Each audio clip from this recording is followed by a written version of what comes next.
We interrupt this transmission to bring you the following live broadcast.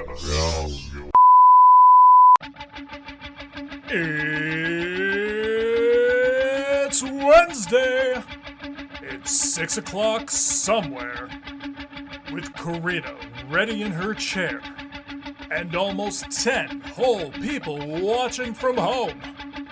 Are you ready? I said, are you ready? It's time for the ThinkSoJoE Show!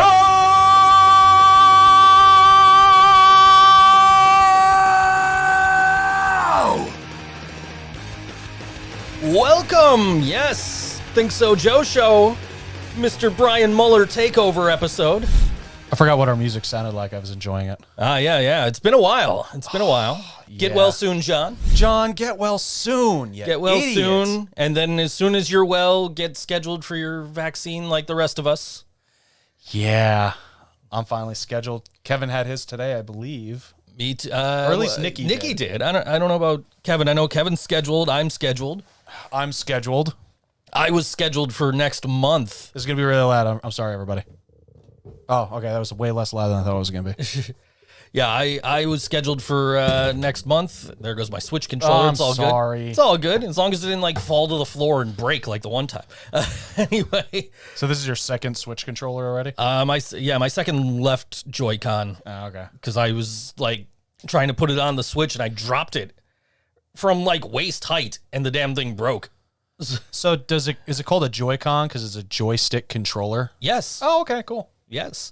Anyway, so you're scheduled for COVID vaccine. I'm scheduled for COVID. I was scheduled for May 20th, and my mom is just like, well, see if you could get in sooner and see if you could get in sooner. So I'm like, and then I realized, like, you could go to all the pharmacy websites. You don't have to go through the New York State website. You can actually go directly through the pharmacy websites. I had no idea. And happened to find that Rite Aid, literally around the corner from us, had vaccine appointments available next Tuesday for the Johnson & Johnson vaccine.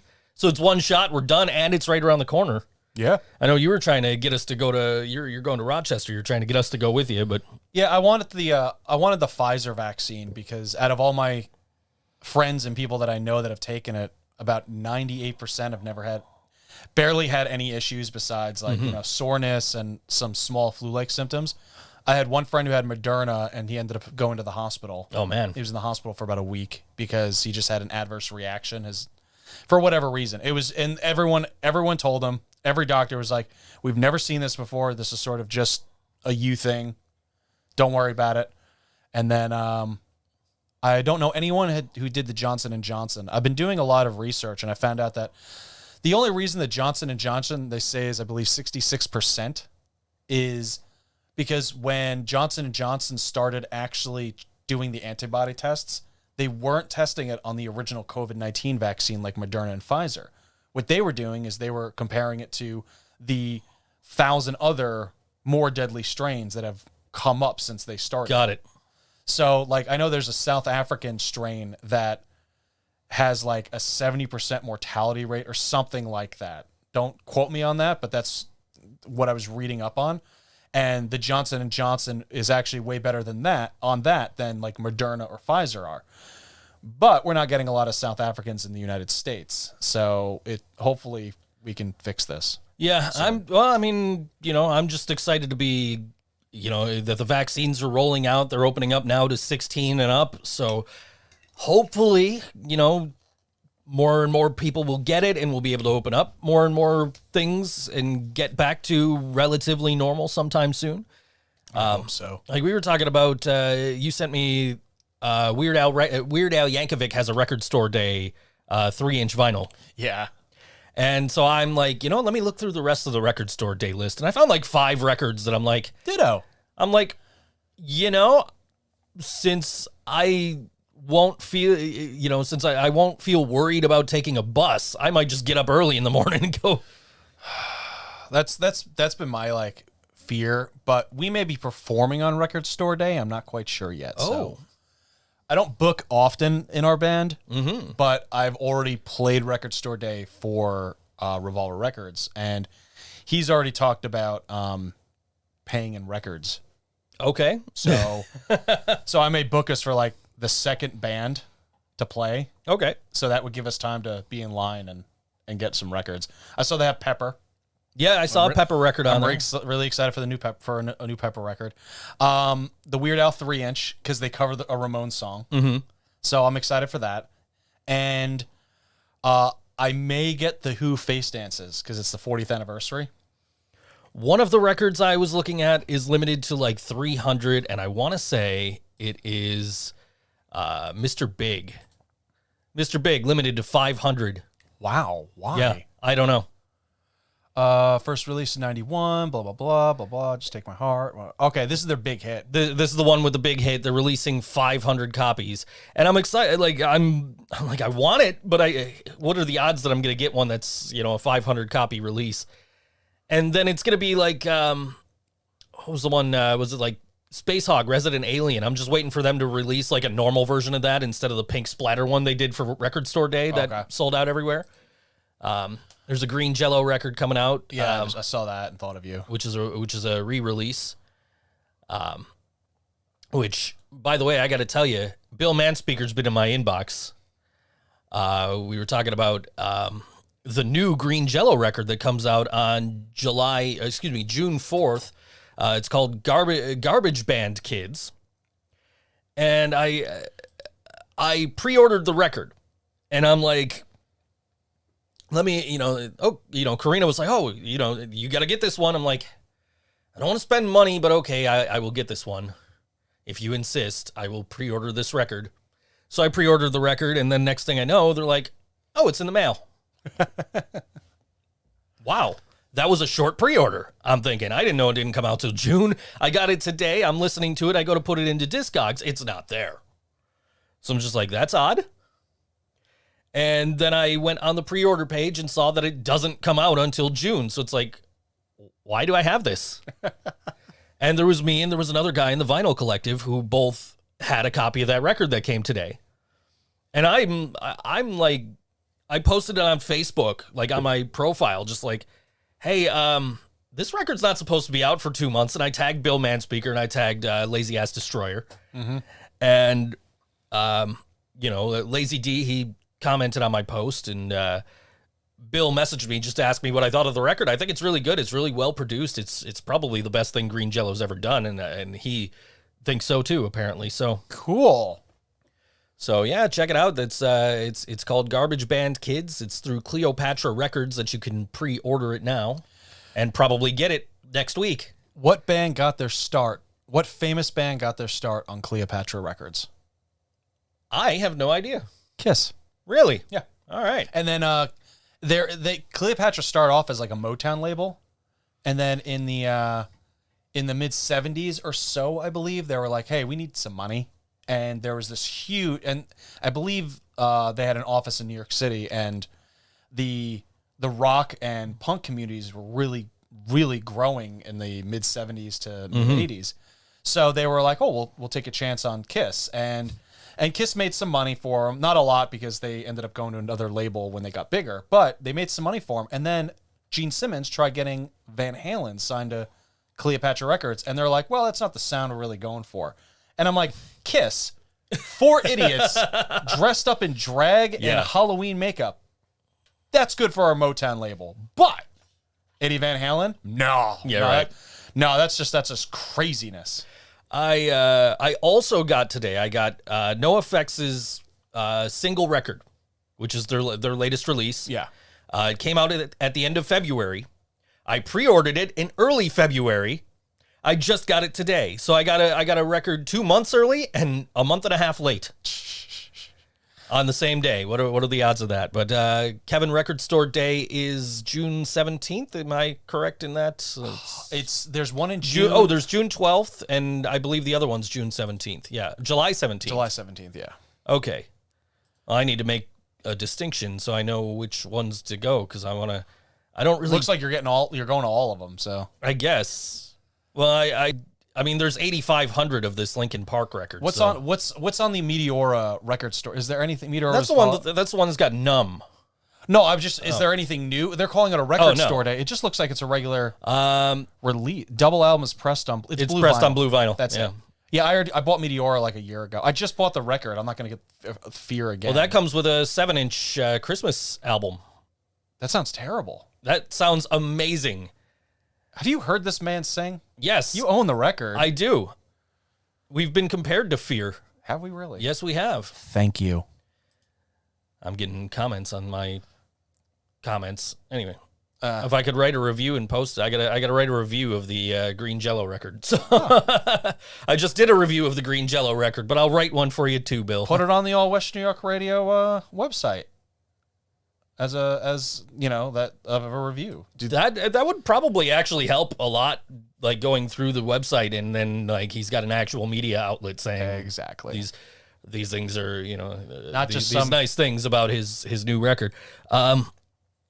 Yeah, but no, I actually really like when bands put out like 7-inch Christmas records. I know you got that Offspring one.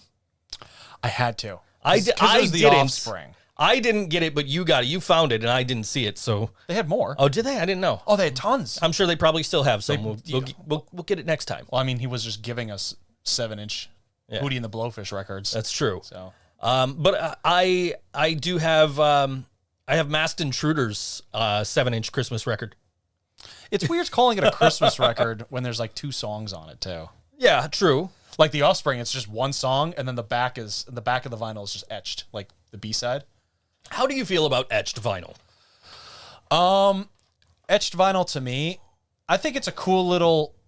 If there was an option of not having etched or having etched, I'd rather have etched because I think it's just another piece of artwork in an already great package of artwork. Now if you're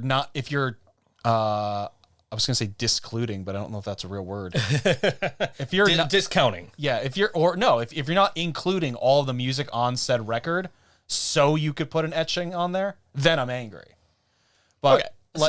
So the latest Pretty Reckless album, Death by Rock and Roll. okay, Okay, that album could easily fit on one record. They expanded it to 2 so they could put an etching on the back of the second record. So it is 1.5 records and etching on the back. Now, what am I supposed to do with this etching? Yeah, it looks cool. But what am I going to do? Put it on my wall? Then I don't get that last third of the album? that's C-side. That's what it would be called if it was 2 records, A, B, then C and D. Right. So I'm not going to listen to the C side because I want to put this etching on my wall? Do I have to buy another copy now because this etching is so cool? I want to put it on my... Well, I've never. Yeah. When I first saw an etching in a record, it was the Aquabats, the Fury of the Aquabats re-release. Okay. And I thought, oh man, hey, this is pretty cool. They got, a record and a half worth of stuff. They got this etch thing on the back. Now it's like record companies are doing it just to do it. Like the Green Day Insomniac vinyl that just came out, the 25th anniversary. And there's an etching on that? There's an etching on that. So the first record, A and B, that's Insomniac. And then side C is a bunch of the songs from Insomniac played live in 1995 or 6 or whatever. Oh, in Prague, yeah. And then the D side is an etching of the album cover, which looks admittedly cool. That's But got to look cool, yeah. but again, if I wanted to display it, then I have to take it off the wall to play the live in Prague stuff, right? So yeah. I mean that. If you have just enough material that it would not fit on a single record, but it's too much for 2 records, then yeah, sure. But if it's the fact of with this Pretty Reckless record, I feel like they could have fit it all on one disc. And I think that's the big. If you can fit it all on one disc, if you can, just do it. But that's me. I will never take an etching from a record and hang it if that means I can never listen to a certain side of an album again. Mm-hmm. But overall, I love that. I love I think Insomniac is a good example because, we already have the album, that's A and B, mm-hmm. and then we want to include all this extra stuff. But it's too much extra stuff for a 7-inch. Because for a 7-inch, you can only put 2 or 3 songs on there. Right. So you're like, okay, well, if I can't do that, well, we'll just make a whole other 12-inch, and then we're going to have nothing on that on one side. Well, we'll etch it just as something extra for people. And even you said, and I have the same thing with Angels and Airwaves, I think it's called You Don't Need to Whisper, their debut. It's the same thing. You have A, B, and C, and then D is just the etching of the album cover. Because I think they went, well, let's give them some added value that isn't going to cost an arm or a leg to add to it. You know, adding a booklet or something like that, I would think is more money than just adding an etching to a vinyl. But I mean, I don't know much about that. You should have Jack White on here. I guess. Yeah. Well, anybody got Jack White's number? We'll give him a call. If I had Jack White's number, I wouldn't be here right now. I'd be outside his house calling him, going, "Mr. White, I could play guitar. I could play guitar. You don't need. You can just play piano and sing." Yeah, Jack White would probably be the guy to talk to about anything vinyl. Because I know you don't have this, but I have the Ultra edition of Lazzarato. Yeah. And that record plays forwards, it plays backwards, it plays at 45, 33, 77. Like, it's, oh my God, it's so annoying. It plays in the label. There's hidden tracks in the label. Like, that record is, and it's got a hologram. Oh, yeah. Which is just amazing. So, yeah, I mean, you know, again, it's, you know, you're not going to display it, but that's not, you know, with the holograms, it's actually meant to be played so you can see the hologram and see it move. Yeah. And all that. So I got this great Jack White record yesterday or the day before. It was 2 days ago. It was from his Third Man Records vault. Mm-hmm. And it's him playing the Masonic Temple or Masonic Temple, whatever. It's a Freemason temple. Right. In Jersey or in Detroit in 2014. No one has ever gotten this record. So it's 4 LPs packed with music. Every LP is double-sided. There's no etching or anything because they couldn't. It's in like blue, a blue LP, a black LP, a white LP, and then a blue and white splatter LP. And then it also came with the 7-inch of the Jack White SNL from October when he like took, or it was, yeah, I think it was October or November. It was right when Eddie Van Halen died. He was the first performer and he was taking over for somebody else. It was like 2 days beforehand. He was like, yeah, I'll take over because someone else I think had COVID. So it was him and like 2 band members and they just hopped in a private plane and went there and the show, their music was just so electric. I was like, okay, I got to get this somehow. And then they offered it and I was like, got to get it. And then they just offered White Blood Cells in there, the album, and I'm getting that because it's coming with a DVD of the entire recording process. Oh, that's cool. Of White Blood Cells. So this is like, they're still broke.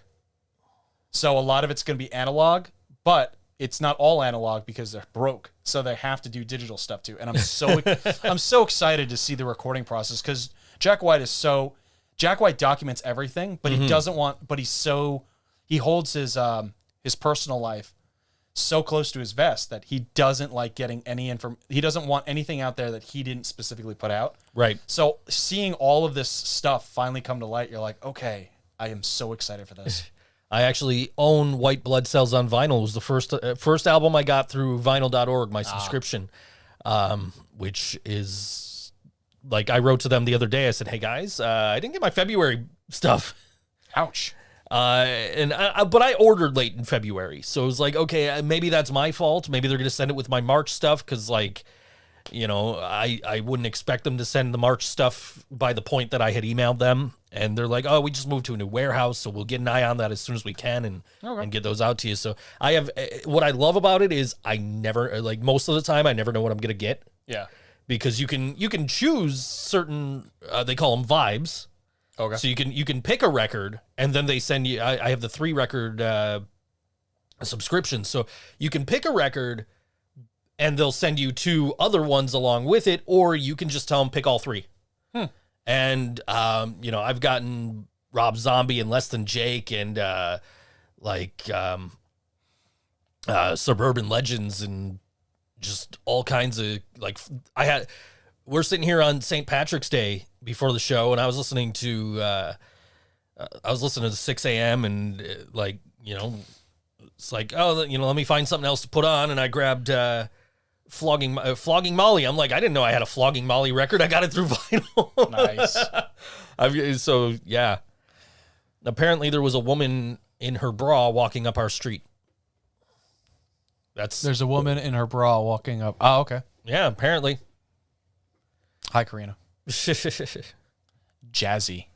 Maybe that's what I should call her for now on. I'll call you Jazzy. Yeah. And I'll call Kevin.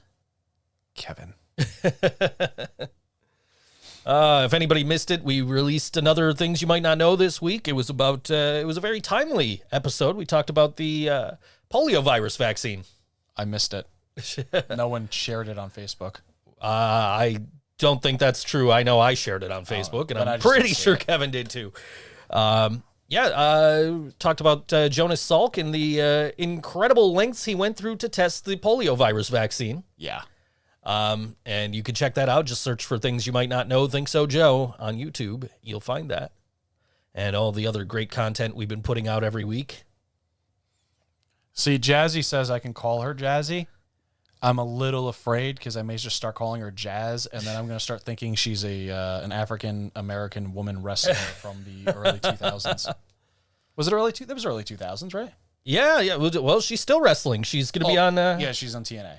She's on Impact Wrestling's Hardcore Justice this Saturday, right before WrestleMania. God, that's got to suck for them. They're like, hey, we're finally, righting the ship. And then WWE's like, nah, we're doing it 2 days again.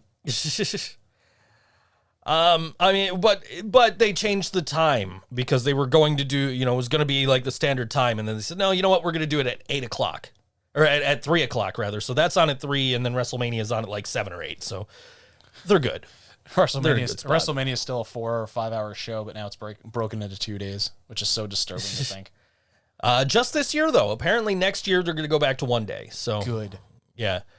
Kevin says just don't call him late for dinner. Yeah. And Jazzy says she was named after the Queen album Jazz, so actually that's fine for you to call her Jazz. Cool. I named my second child Dylan after Bob Dylan. I didn't have a say in naming my kid. Ouch. Yeah. I don't think my wife at the time knew I was naming him Dylan after Bob Dylan. Because she hates Bob Dylan. But she thought the name Dylan was cute. So he's not liking it right now. He has to deal.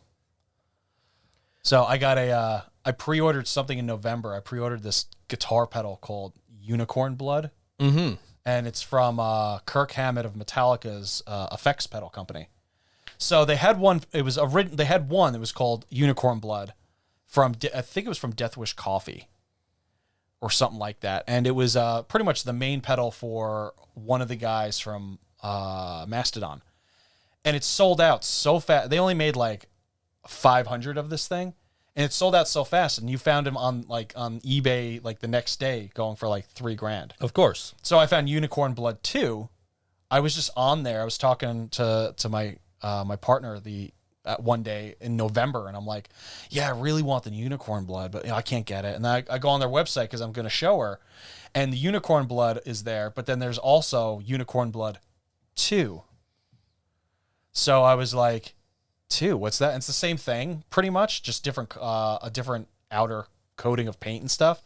And I'm like, I want that, but I couldn't use their website. Their website wouldn't let me pay for the pre-order, so I do it all off their website onto PayPal. And then I noticed everyone's getting their stuff in like February, and I still hadn't gotten the pedal. I'm like, what the fuck? I was really hoping to get the pedal so I can work on the record with the pedal. Right. And I was like, oh, I can't find it. I can't find it. What the hell? And then I give him I shoot him a message. He's like, oh man, all these went out like last month. And I'm like, what? And he's like, yeah, all of them.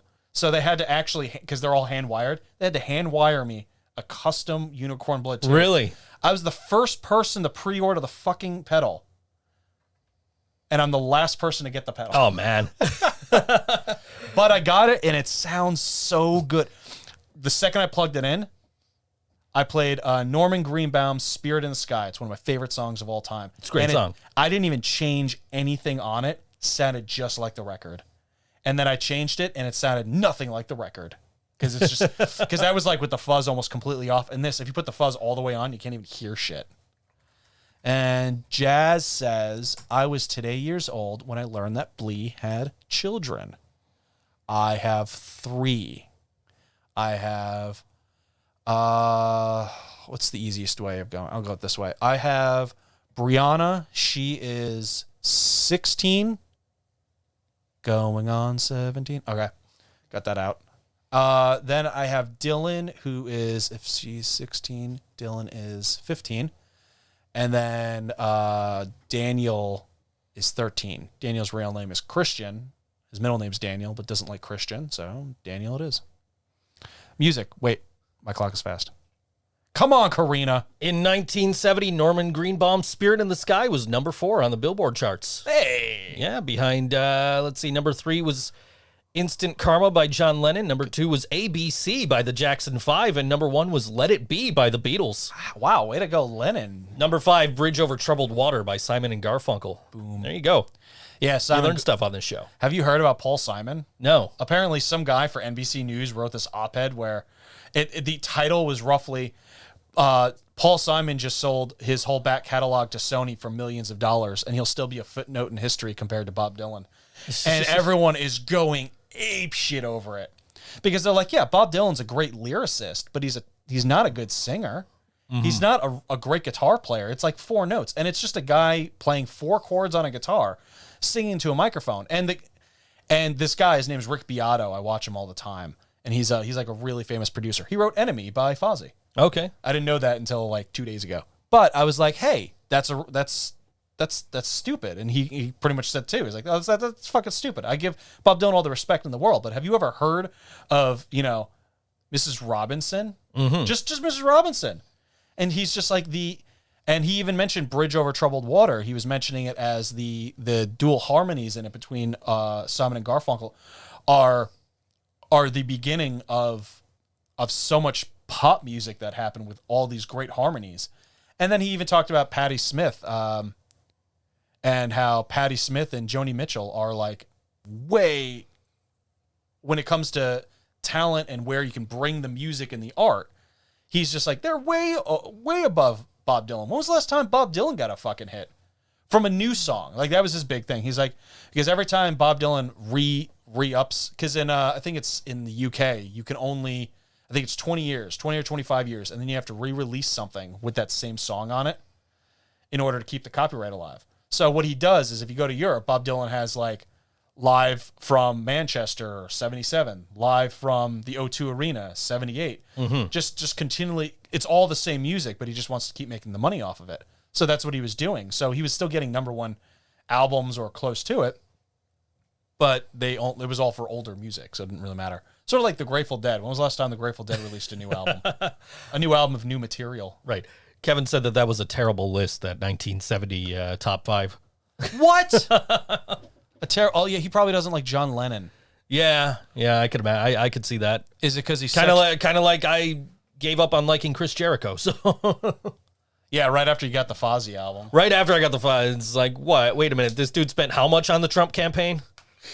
But how cool is it that he's going to be on the Stone Cold Broken Skull sessions on Sunday? It's interesting, and I've really been thinking about getting, what is it, Peacock? Yeah, it's Peacock. I was thinking about getting Peacock because it's $2.50 for the first month, for the first 4 months. Mm-hmm. So I was like, well, I'm spending, I'll spend $10 for 4 months worth of this, and if it's not worth it, then I'll pass it. The problem is I also want to get the Paramount Plus app because that has all of Nickelodeon stuff. I've got both of those. So. Yeah, and it's also got the Comedy Central stuff, and then it also has the Star Trek stuff. So. Mm-hmm. And after a while, it's just, you have all these streaming services and you have cable. Yeah. It's crazy. Yeah. I love how you're like, yeah, it's horrible, but I can't stop. I watch all the streaming services. That's the worst part about it. Like, as much as I don't watch movies, I watch, like, she'll fall asleep watching a TV show and then I'll get into it. Yeah. And be like, ooh, I gotta catch the next episode of this now. So, like, that's why I can get into a debate about what Jerry Seinfeld's hallway looks like. I just saw that and I was like, oh my God, my whole life has been a lie. I never really watched Seinfeld until like a few episodes here. If you read the comments, there's G and I going back and forth on how Jerry's hallway may or may not exist, because if you look at the picture I posted, it would cut right through his kitchen if it was a straight hallway. Okay. So he replied with an image that says, no, the hallway turns right down the hall, right after Kramer's door. So like it would go like this way, for your perspective this way for our viewers there. But anyway, and it's like, no, that can't possibly be true because Kramer has a next door neighbor. Yes.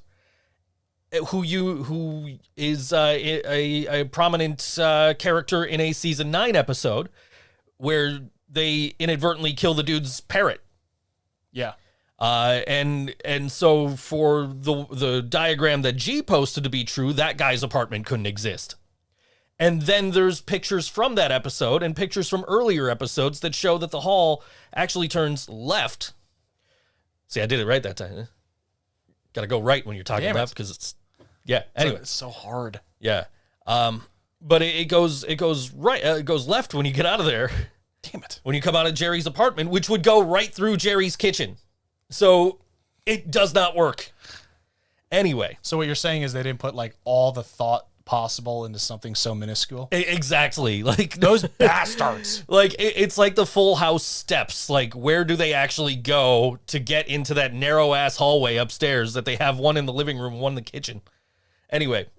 I saw a diagram of that years ago and it made sense. Oh, okay. Well, to be fair, I have a house that is almost built just like that, where it's a narrow ass hallway, but somehow everything sort of connects from the back and front. Well, we'll continue talking about that in a minute. You have a new album coming out this week. An EP. No, what? Is it an EP or is it no, an album? it's an LP. Album. Okay. It's LP. It's like 48 minutes. Okay. 45 or 48 minutes. I was so excited for it. All right. I got a new. Now you're gonna make me say. I'm so used to. I fucked him up. This is my first long play LP album of my career. Nice. Of my life. I have released music with just in the past 10 years. Scarlet Embrace EPs, Lost Elysium EPs, the Living Brain Dead EP, and I didn't do anything with. And then Silence the Cynic was 3 EPs. So this is my first LP, and we'll get into the song now, and I will discuss more about the album and each of the songs, after the fact. Except for the last one, I'll have to talk about that first. All right. I put them in the board in the order that they came in the emails. This is which is not the order that they're on the album in. Yeah. But this is The Rise of the Revolution by Mr. B. Lee Muller on all WNY ThinkSoJoE Show.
All right, that was Lee Muller. That song called "The Rise of the Revolution." I'm back. Oh, does this thing just stick here? There's a little like. Are you talking about the thing that the cord goes in? Yeah, it's stuck there. It used to be stuck there. Anyway, I ruined it. I'm so sorry. No, I knock that thing out all the time. It's all good. I'm gonna hold on to the. My cord got stuck in the chair wheel, so I'm just gonna hold on to this for now. Okay. I lost a piece of pant leg because it was under your chair wheel too. Oh, did I just? I killed his pants. I need to get new pants. They may anyway. be older than I am. No, they're not. They're certainly not. So that was called The Rise of Revolution. The new album is from it's my name. It's B. Lee Muller. My name's Brian Lee Muller. And I'll do this in sections. Number one reason it's called B. Lee Muller, not Brian Muller or Brian Lee Muller or anything like that, was I have a couple of songs and soundtracks for movies, and I've done some movie stuff, and Brian Muller is taken by like 4 or 5 other people, and I wanted it to be easier to find me, so I thought, well, if I just did B. Lee Muller, go buy. Jazz says, Joe, go buy some new fucking jeans for the love of God. I took some creative freedom on how she would have said that to you. I do have a new belt, Karina. I was gonna say I got a new belt. Now I just need new pants to go with it.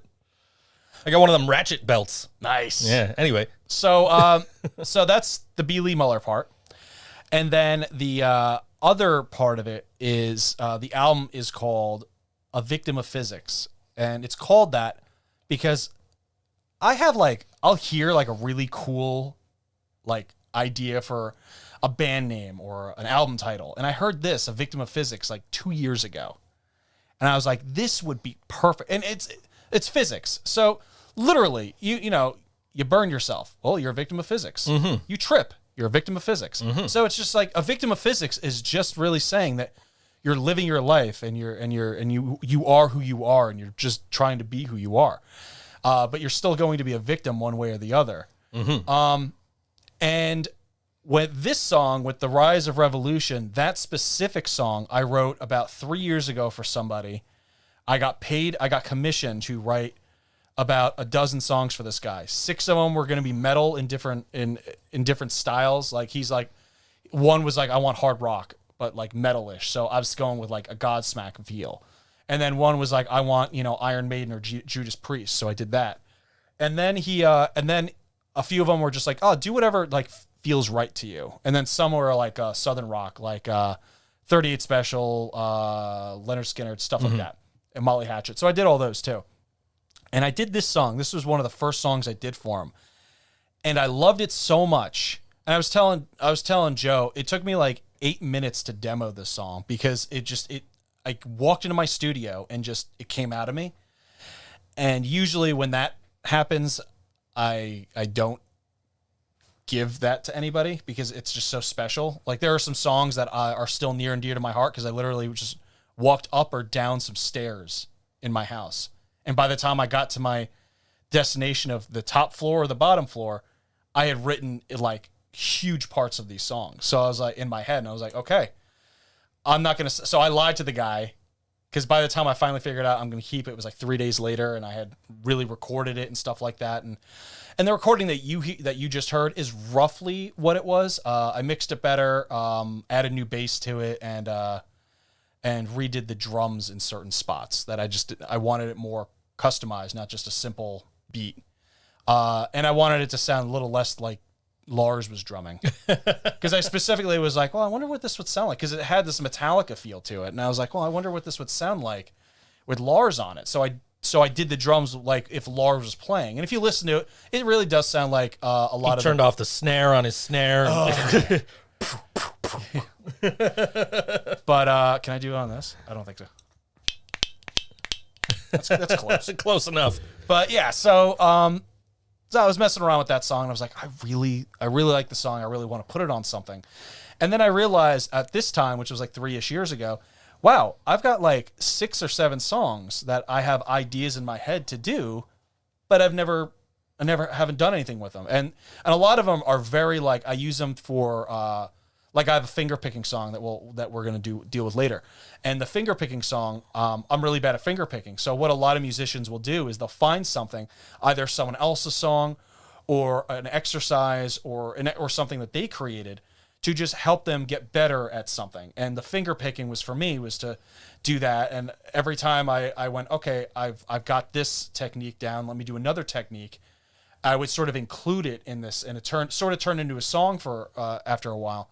So I was like, well, I really want to do a record where I didn't care how it came out. And when I say I don't care, well, I didn't care about the genre. I really wanted this album to sort of be a lot of me, not just a part of me. Like in the Living Brain Dead, and then Think So Brain when I was writing for that, and most of my other punk rock, it's just punk rock. It's, for the most part, it's punk rock. It's either skate punk or pop punk or something like that. Done. And then I'm like, okay, well, then I'm in a hard rock band, so it's just mostly hard rock, because you're in a hard rock band. You can't bring, for 90% of the time, it's really hard to go to anyone and go, hey, yeah, so I got this piano ballad in this hard rock band. A great example is Mama, I'm Coming Home from Ozzy. Sure. It's now because I think Ozzy's a legacy guy, you can understand it, but I think back then people were a little taken aback by it. And the same goes for a lot of other artists like that, where they're like, well, we'll just add a ballad in here. What's the Motley Crue ballad? Home Sweet Home? Home Sweet Home. Yeah. Which Tommy Lee mostly wrote. And the whole thing with that is it's just like, listen to everything else from Motley Crue, and you're like, does this fit on here? But it worked. And again, they became a legacy group and no one gave a shit anymore. Excuse me. So I was like, well, I really just wanted to do something that I wanted synthesizers, I wanted keys, I wanted percussion, I wanted to make weird noises out of things. I didn't want, like, I have a song called On the Run on the album. I believe it's track 2 or 3. And it's me going on a guitar on one string with all of these effects. And it sounds almost like, ironically, On the Run from Pink Floyd for a little bit, where it just feels like you're running. It feels like you're being chased or you're trying to escape something. And then in the background, I have this really cool, it's an Oriental music box, and it's like 40 years old. My partner had it, and she always thought it'd be funny if you tried using this. So I literally just sat with headphones on, listening to this song that I had demoed, and just taking this box. And you can't just shake it a little. You gotta like turn it around, and I didn't want to shake it because I didn't want it to be I didn't want rhythm. I wanted background, like ambient noise type stuff. And I was like, this is gonna be really cool, and I really enjoyed that. And I did things with a Harambe, it was called. It's a weird. It's like, it only has like 5 notes on it, and it's just these little metal things that you flick pretty much with your finger, okay, and it'll give you like an A or a B or a C. And I added that in a couple of songs, and harmonicas in there. I took a harmonica, and it sounded too pretty, so I ran it through a lower octave pedal and like a distortion pedal. Like, I really wanted to experiment, and everyone knows me as a guitar guy and a bass guy. No one knows me as, hey, that guy can do keys, and he can do some really cool synths and stuff like that. And I really wanted that to be out there for everybody. So I was like, okay, well, this is going to be me. This is going to be the closest thing that you're going to get of hearing all the genres of music I like for the most part. There's some folky type stuff. There's some metal type stuff. There's punk rock stuff. There's just pure ambient noise. Like, I have a song that is just, you put it on and it's great to just space out to and do something else. I wanted music that I can just drive to. You know how it goes. You're talking to your friends, you're blasting music and stuff like that, but then you guys start really talking. Not just like, hey, how was your day? But you're really talking about something. Mm-hmm. So what do you usually do? You lower the music. Yeah. So if you're going to lower the music, but you still want to hear that music, you still want that going. And I thought, well, this would be really cool music to drive to. I drove to Erie, PA last week or so, and I put the album on with my partner, and we drove the whole way there with it on repeat. And she was I didn't let her listen to most of the album. I didn't want too many people going, oh, well, what if you do this? Or Yeah. what if I really just wanted... You wanted this to be you. I wanted to see what I could come up with on my own. And she was very thoroughly surprised and happy. She actually bought me an ocarina from Zelda. Yeah. So the next album's going to have an ocarina on it. But it was really interesting how the album came apart and how it came about and how I recorded it, because I originally planned to have this album done in 2019, the summer of 2019. Mm-hmm. And it just wasn't really panning out. And then I'm like, okay, well, I'll do it in the summer of 2020. It'll be done. And I got slammed with work because all of my work was COVID-based. It was all like, let me tell you about the trials and tribulations of the vaccine that's going on right now, and this, that, and because you were having the same issue. I'll tell you the first. Well, you're a bastard, but Well, I'll tell you the first. Oh, jeez, let's not talk about that. I'll tell you though, the first time I heard of COVID-19 was a voiceover saying, and I didn't know how to say it, and I said COVID-19. yeah, because I didn't know, and I had never heard it before, but it was about, wash your hands and, stay, keep distance and don't, use hand sanitizer and stuff like that. And at the time I'm like, yeah, I live in America. This isn't going to do anything in America. And lo and behold, here we are a year later, over a year later. And we're just kind of like, well, we're getting vaccines and we might be able to go do stuff again. So yeah, no, I understand. And yeah, I did do some shitty, not cool stuff. Pandemic. Yeah, not cool stuff that I ended up telling the guy, no, fuck this. I don't want to do it, and sending him his money back. Like, yeah, no, I don't want anything to do with this. But see, that's what makes you a good person. It's not like, I'm not going to do this. It's not that. It's after the fact going, I made a mistake. Yes. I'm going to remedy this mistake and do it in the most professional way possible. So somebody had sent me, because now I have on my gig page, message me if it has anything political in it, because I don't want to talk about Donald Trump. I don't want to talk about how the election was rigged. I don't want to talk about conspiracy, COVID bullshit, right? So somebody messaged me and they said, well, I saw on your profile, you said to message you first and see if it was okay. And it was a thing for a politician. And he's like, oh yeah, don't believe anything about this plandemic. And I'm like, nope, not doing it. Sorry, nope. And the guy with the plandemic ads was like, oh no, you're just playing a role. You're just an actor. Like, I'm trying to think what example he used. It was either Brad Pitt or Leonardo DiCaprio. And it's like, oh, he wasn't really this. Like, yeah, but that, there's a huge difference between playing the guy going down with the Titanic and playing, telling people that a deadly virus that's wiped out 200,000 people already at the time it was planned by the U.S. government with China. Like, come on. Like, I completely understand why they would try to use that example. Like, well, but here's the thing. And I mean no disrespect to anybody in this explanation. You are a nobody.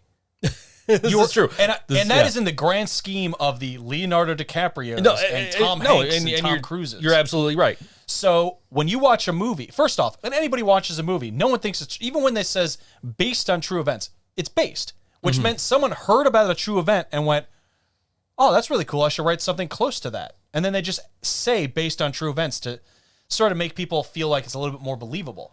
But you don't really, no one watches Mission Impossible and go, oh man, we almost fucking died of a nuclear holocaust. Thank God for Tom Cruise and his beautiful white teeth. Like, no one ever thinks that. But for some reason, people will listen to fucking podcasts and the news and just go, well, that's real. And it's like, listen, if you want to think it's a plandemic, go right the fuck ahead. But you better not kill anybody. By the way, your streaming time changed. Well, we got disconnected from all WNY for some reason, so I'm hoping that it just kept recording. If not, it's recording over here. Oh, yeah, that's awesome. Yeah, that's everything's like like the live stream is also recording, so everything is like has backups. That's awesome. And like, you know, we're not gonna lose anything. Yeah, let's knock on everything. But when it came to the music, I was like, okay, well, I'll do it by mid 2020, and I would like do a demo here or a demo there, but it was really like I would take 10, 15, 20 minutes maybe and demo a song quick and go, I like that, and just put it in a folder. And then I would go back to work. And then what ended up happening was it was around, I'd say November, and I was like, and I looked, after like a month of not looking in the folder, I look in the folder, and there's like 30 ideas in there.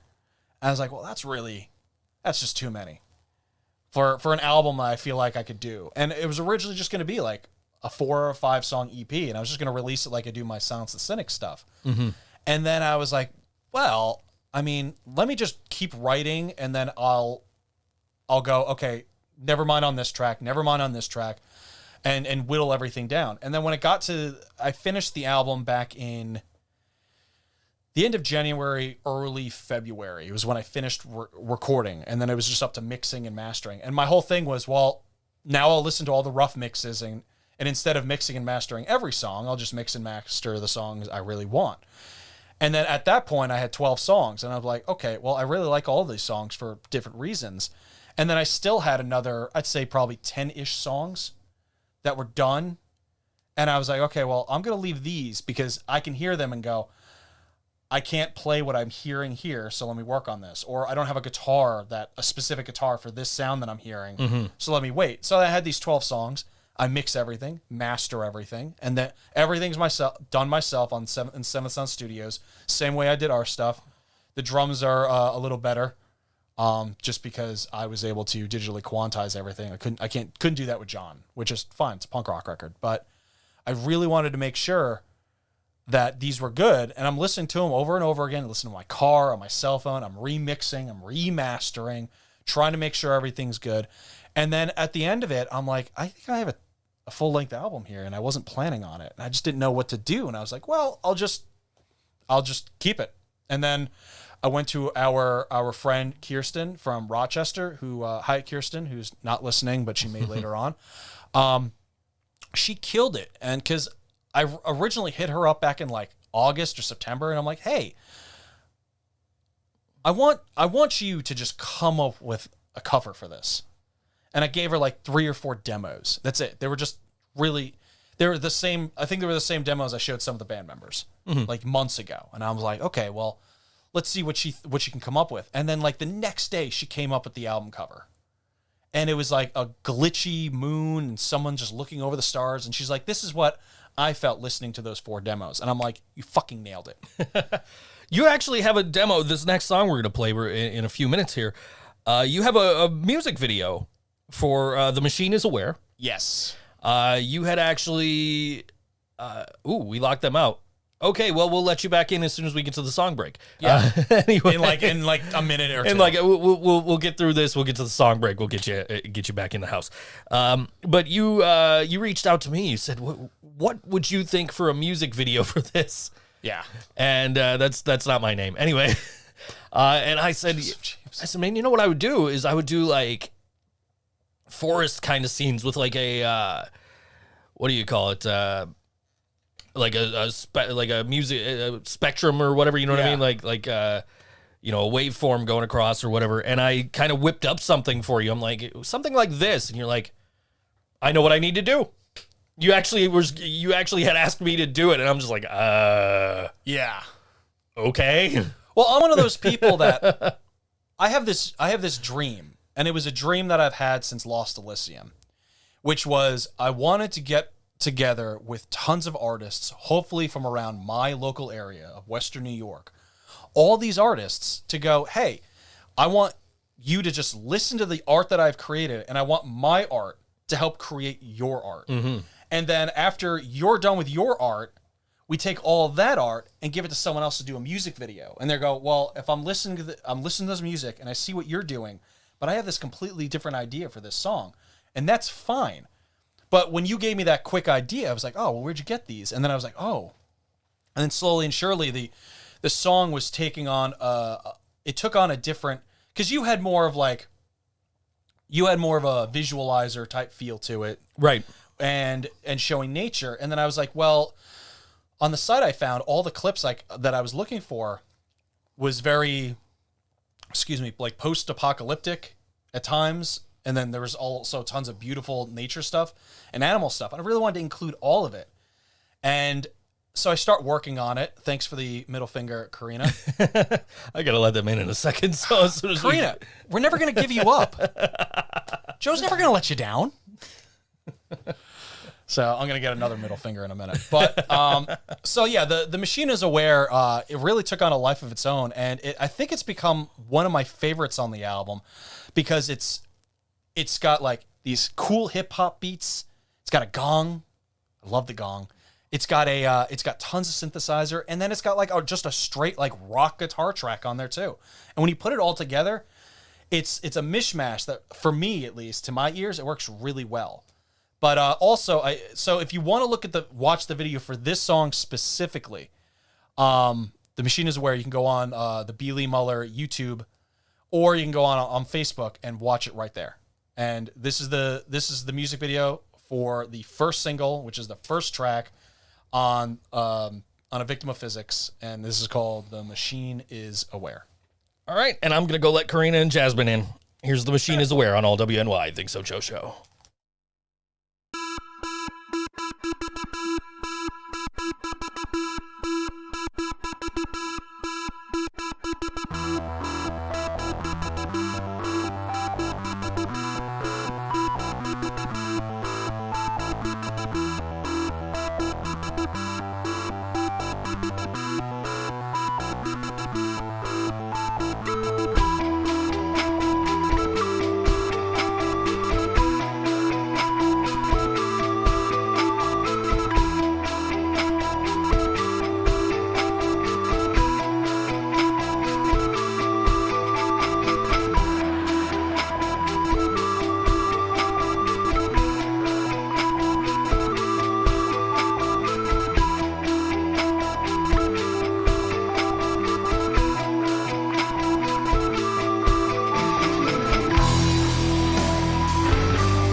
Lee Muller, The Machine is Aware on all WNY. ThinkSoJoE Show. That gong, man. Yeah, I like the gong. I had a gong in my fucking studio. You know how many takes it was so my dogs wouldn't go fucking insane? I bet. Just insane. I bet. Yeah, we were talking during the break about like the creative process behind the video, and you know, like what I sent you compared to what you sent me, and like, you know, you sent me the song, I sent you what I thought the video would look like, and you said, I think we should do something like this, and then the next thing I know, you're sending me a link like, here's the video. Like the next day. I'm like, okay. It's like a day or two later. Okay. But you were talking about you want to like, you know, bring out the creative side of your friends, and I appreciate that, and I know Kirsten probably appreciates that, and we were talking about I did a video business card for myself, which is like my pinned tweet on Twitter now. If you go on my Twitter, and that same day, a buddy of mine was like, "Hey, can you do one for me?" And then it's like, how do I charge him for this? Because I had to come up with like a breakdown of how much I was gonna, like, how I'm going to, like, how much money it's gonna cost me, and then like what I would charge for the individual portions of it. And it's like, okay, dude, yeah, give me like $50. When it comes to things like that, I figure out what it is hourly. Mm-hmm. When it's like music related or something that I think someone's going to make money off of, it's usually a custom offer that then I have to think about it. Like the songs, like when someone hires me to write songs for them, they get two options. Either I get to keep the writing credit for the song, Mm-hmm. or they can just pay me and I'm no longer a writer of said song. And I've had people do it both ways. I make way more money on me no longer being the writer of the song. But So you actually have the rights to all the music of things you might not know. oh, do I? I believe you do. Oh, cool. I think that was the deal you gave me was yeah, but these are my songs. Like, okay, Cool. you get credited at the end of every video. Your website's linked in every description. So Yeah, you're not a psycho, so we're, you know, it's almost a full Living Brain Dead production. We're trying to find a role for John. Kirsten suggested that John be my Vanna White. yeah. So he just walks up and like flips over the images as they come up on screen. And somebody had asked if he's going to be wearing a red sequin dress. He is now. Yeah, I said He'd look great in a red sequin dress. It was actually he would, yeah, absolutely. It was actually Nick and Dan. I did the Nick and Dan show this past week. If you didn't see it, I was the guest on the Nick and Dan show. Which we're collaborating again and I'm doing content for them. So Oh, good. yeah, I sent them something and I want to add to it. So I gotta figure out how I'm doing that. But yeah. Will your LP be on CD? Well, the LP will be on CD. It's a very limited run of 50 discs. And I was not planning. Money's tight for like a lot of people. And I wasn't planning on doing I never did a release for, what was it? The Silence the Cynic stuff. And I was just like, well, this is really, I don't want to say avant-garde, but it's really different. So I didn't want to expect. Yeah, Kevin goes, better be because I bought one. You owe me. I wasn't planning on releasing it because I didn't think anybody would like something or be interested in a CD. CDs are sort of a dying medium too. And I was talking to our friend Kirsten, and she was just like, well, and I asked her, I'm like, well, would you buy a CD?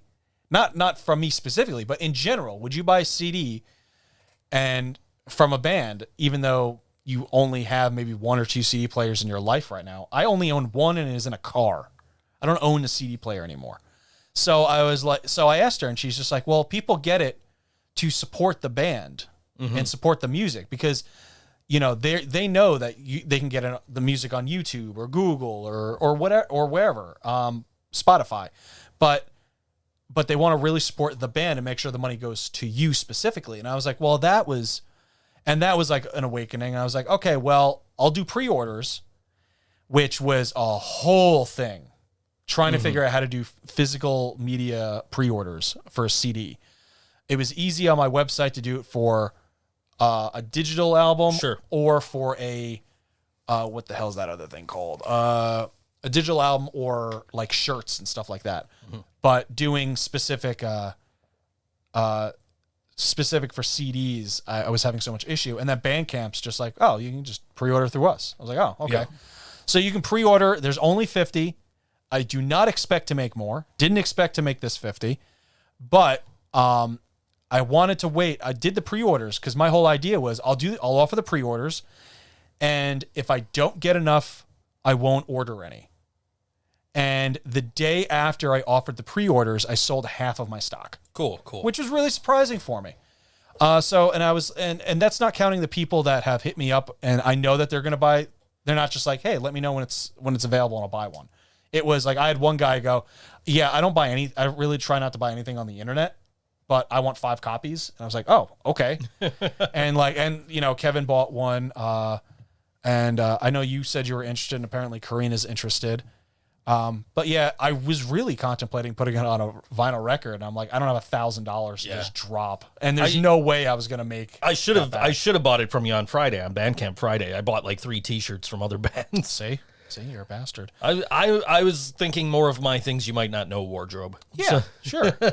By the way, you were mentioning like you have 1 or 2 CD players anywhere in your life. There are 4 in this room right now that could play music. That's amazing. and yet he also has a record player and probably listens to the records more than the CDs. Oh, absolutely. I have CDs in here, but I don't. There's a Dreadnought CD in the CD-ROM. Just leave it there. Never listens to it. He just leaves it there. It's there for if I want to play the Dreadnoughts on the show. There you go. Just out of nowhere. Well, because so the Dreadnoughts Fishing with Dynamite EP is not available for streaming. It was only available on CD. By the way, I didn't tell Karina this, but last night I was cleaning up in the studio a little bit and I found another piece of confetti. Oh my God. From when we got that Dreadnoughts album. Kevin has a 5-disc changer in his studio. That's too many. I remember when I used to have a 100-disc changer. That was a thing? Yeah. I knew about 20 disc changers in cars. I had a 100-disc changer in my bedroom. In your bedroom? Mm-hmm. Jesus. So you pretty much had like all of your CDs in there with empty spaces? No. Oh, okay. No empty spaces. I had a lot of CDs when I was younger. Back before digital took over and, everything. So my record was 500, but I had this used guy. It was a store called Dick's Discs. And what he would do is he would go to like FYE and Best Buy and stuff and go, hey, all your albums that are not selling, I'll give you like $1 or $2 for it. Mm-hmm. So apparently what they would do a lot of times is they just donate it and write it off, or they just steamroll it and throw it in a dump. So what he was doing is he's just going to all these places, Circuit City, whatever, around this stuff, because this is like early 2000s. And he would just get all this stuff. So like I got Incubus Morning View. Got it for $5, brand new, still in the packaging, because it was on Best Buy's shelf for over a year and they couldn't sell it because they were selling it for $20. So I used to buy CDs from, Media Play or wherever would sell CDs at the time. And there was a store at the Summit Park Mall in Williamsville that it was a trading card store. Okay. But if you knew, you could get bootleg CDs. And by bootlegs, I mean like shit that you could buy out of like guitar, what the fuck's the guitar magazine? Guitar World? Guitar World, yeah. You would find the ads in Guitar World and they would have like, oh, here's the rarest Metallica song ever is Sucking My Love and it's only available on this EP. Dude had it. I bought it. I don't have it anymore. It's one of the many CDs that disappeared in the flood. Anyway. Events. I have events. Karina wrote down events. There's events? Lots of events. She actually has a little rant she wants to talk about too, so I've got that here too. But we'll get to that in a minute. But Saturday at 7 p.m., it's Pharaoh with Strange Standard at the Trough. Monday, the 12th, next week, 7 p.m., April Alliance session for the WNY Music Alliance, and that's about DIY recording. That's an interesting subject to talk about. Saturday at 7 p.m., White Hot Brass Band at Sportsman's. They're from Connecticut. Thursday at 5:30, Kevin Mikula solo at the stage with Christian Kramer. The 7th, that's tonight. At 6:30, this is going on right now then, the Gabe Stillman Band, currently out of Williamsport, PA.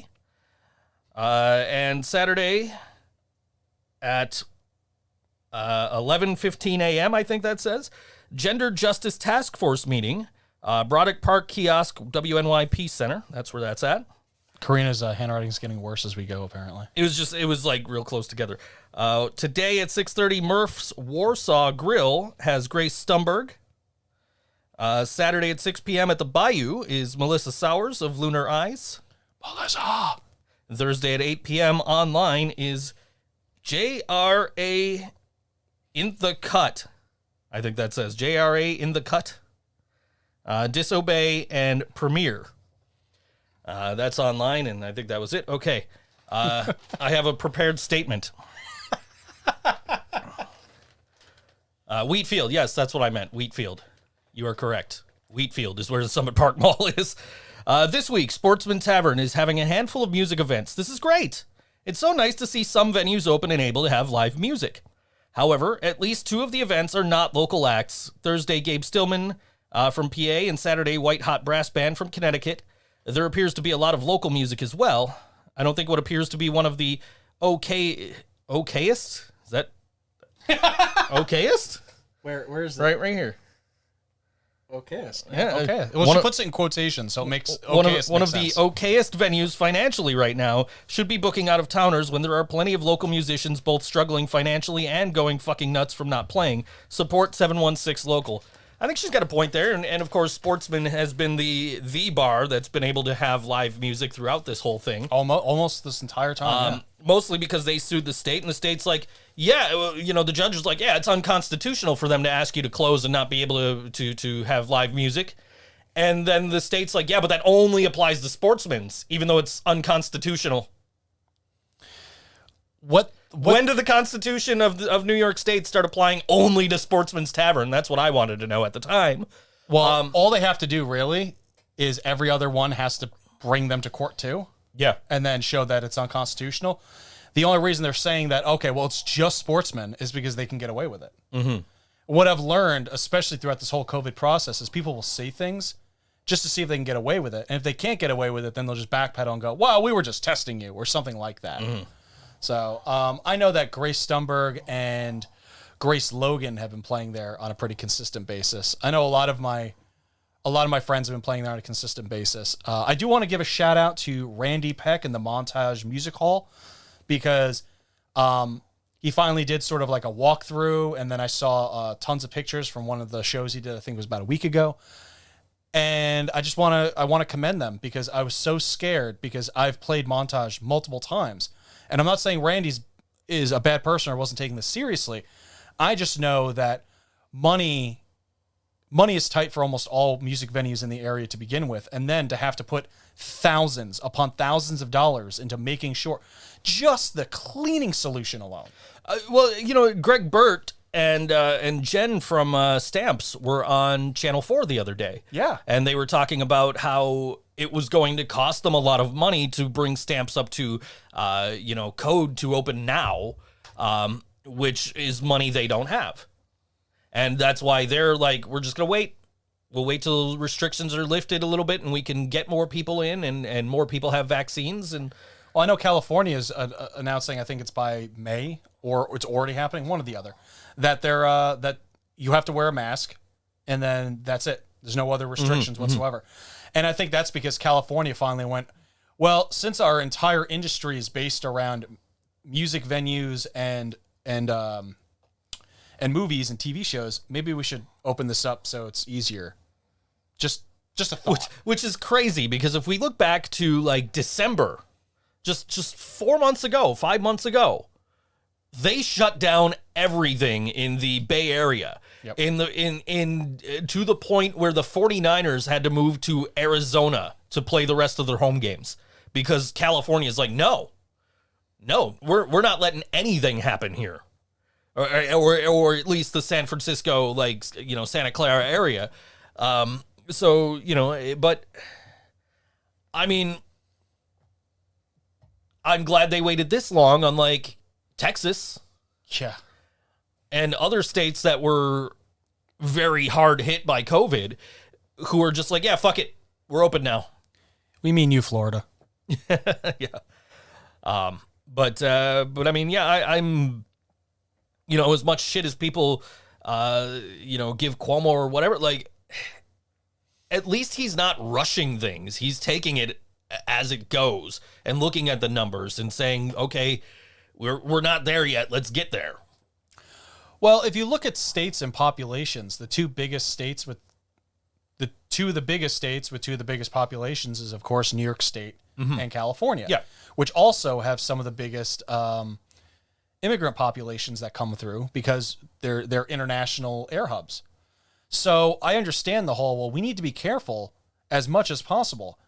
I'm not sure where the line is drawn between being careful and being too careful, or where the line is, okay, now it's time to start opening up. Because I think everyone's opening up now, just because the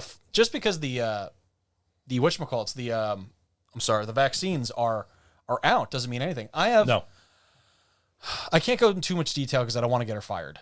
But there's somebody I personally know, I'm very close with, who is a teacher, and this parent 2 weeks ago got COVID.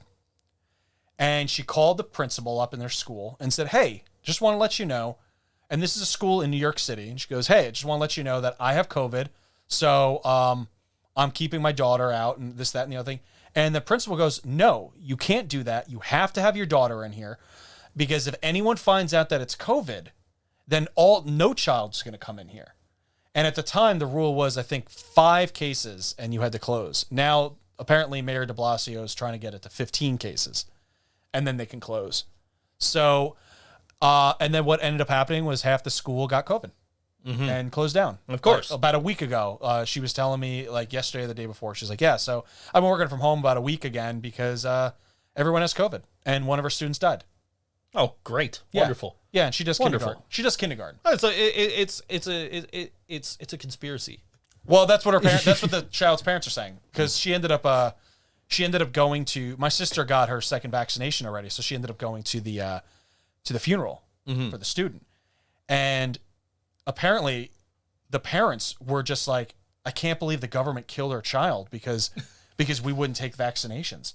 Like, their child passed away, and they still are blaming the government and not the school who let this happen. And I see this all the time. I personally know at least 24 people who passed away. 24 people. And I couldn't go to the funerals.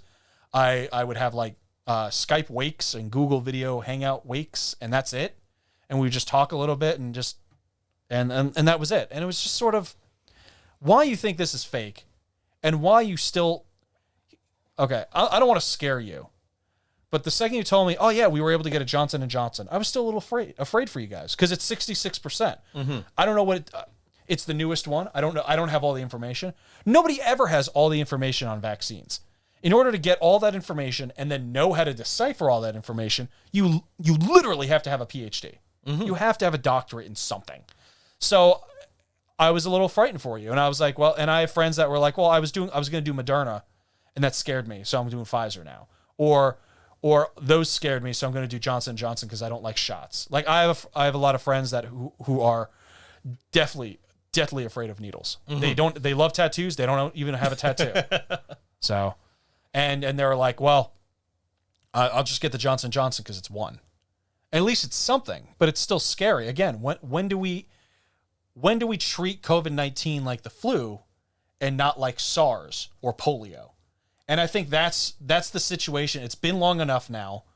We're on year 2 now, and we're still trying to figure our way. But I think it's been long enough to really go, okay, well, what's our expectation? What is society going to look like after the fact? And I know a lot of people that were like, well, I'm not going back to work after this, because I can work from home, and I've proved that I can work. My mom, who has never been allowed to take more than a day off of work in a row, has been at home for 2 weeks because she now lives with my grandparents to take care of them because they're older.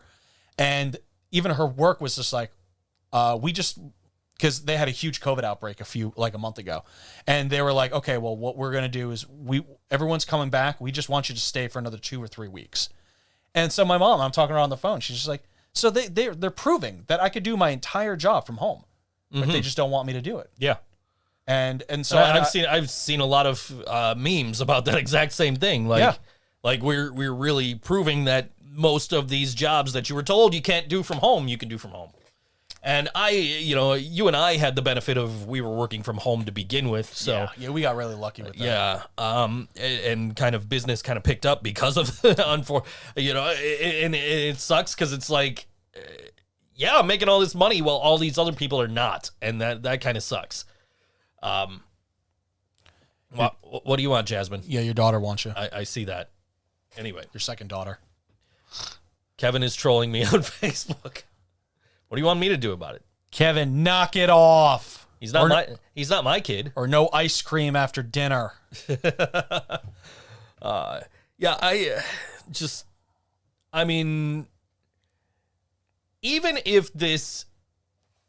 on the off chance that this whole thing, which, you said, 20-something people who've died from this. On the off chance this whole thing is fake, what is the harm of wearing a fucking mask just in case? Yep. Or getting a vaccine just in case. Oh, but they're going to microchip us. You know what? I'll tell you what. If you're worried about microchips, you need to get rid of this fucking thing too, right? You'll get there. Get rid of this fucking thing, right? You're worried about microchips and they're trying to find you and all this. I know. I was sort of hoping when all this started and the whole microchip thing was starting, I was really hoping for a second, Joe, you would be like, yeah, I don't want microchips in me and stuff like that. Just because I know your life. You've got like what, 3 Alexas? Yeah, there's one in here. Yeah, you've got like 3 Alexas, cell phones. There's 2 of those, the 3 Googles. Laptops, computers, Yeah. tablets. Actually, the TV's got an Alexa in it too, so. It's so ironic how hooked in he is with technology, and then his main source of listening to music is goddamn records from the 60s. It's like, I'm going to listen to some Pink Floyd that came out in, 1968.